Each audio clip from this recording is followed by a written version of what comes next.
Hello friends, नमस्कार सर्वांना. तुमचे स्वागत आहे कीर्ती फूड्स मोमेंट या चॅनलवर. बघताय ना, बघतच असाल. आज आपण बनवणार आहोत चण्याच्या डाळीचे भजी, म्हणजेच चणा डाळ भजी. कुरकुरीत आणि चमचमीत असे चणा डाळ भजी. चला तर मग रेसिपीला सुरुवात करूया. इथे मी 1 कप चण्याची डाळ 4-5 तास पाण्यात भिजत घातलेली आहे. तुम्ही बघतच असाल. आता मी या डाळीला पाण्याने स्वच्छ धुतलेले आहे.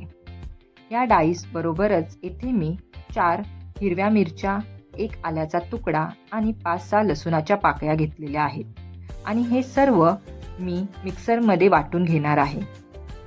यामध्ये थोडे पाणी घालून हे सर्व जिन्नस मिक्सरमध्ये वाटून घेतले आहे.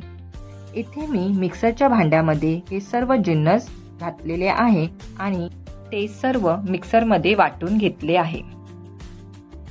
तुम्ही बघतच असाल, येथे मी सर्व जिन्नस मिक्सरच्या भांड्यामध्ये घातलेले आहे आणि आता 1 चमचा हळद आणि 1 चमचा मीठ घातलेले आहे. आता या मिश्रणात थोडे पाणी घालून याचे मिक्सरमध्ये वाटण केलेले आहे. तुम्ही बघतच असाल, अशा प्रकारे याचे वाटण केलेले आहे. हे वाटण अशा प्रकारे झाले पाहिजे. वाटण जास्त पातळ आणि जास्त जाडही झाले नाही पाहिजे. अशा प्रकारे हे वाटण झाले पाहिजे. हे वाटण आता एका भांड्यामध्ये घेतलेले आहे.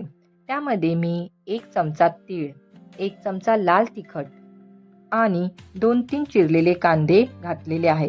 त्याचबरोबर चिरलेली कोथिंबीर सुद्धा घातलेली आहे आणि ह्याला आता एकत्र करून ते चांगले एकजीव केलेले आहे.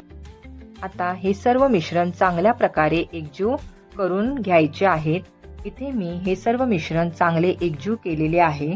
त्यामध्ये 2-3 चमचा तांदळाचे पीठ घालणार आहे आणि तांदळाचे पीठ घालून झाल्यानंतर पुन्हा हे मिश्रण चांगल्या प्रकारे एकजीव केलेले आहे. आता या एकजीव झालेल्या मिश्रणाचे आपण भजी करणार आहोत.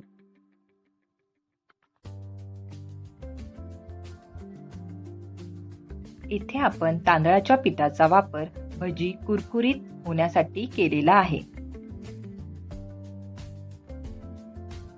चणा डाळीचे भजी करताना येथे मी कोणत्याही सोड्याचा वापर केलेला नाही किंवा बेसनचा वापर केलेला नाही.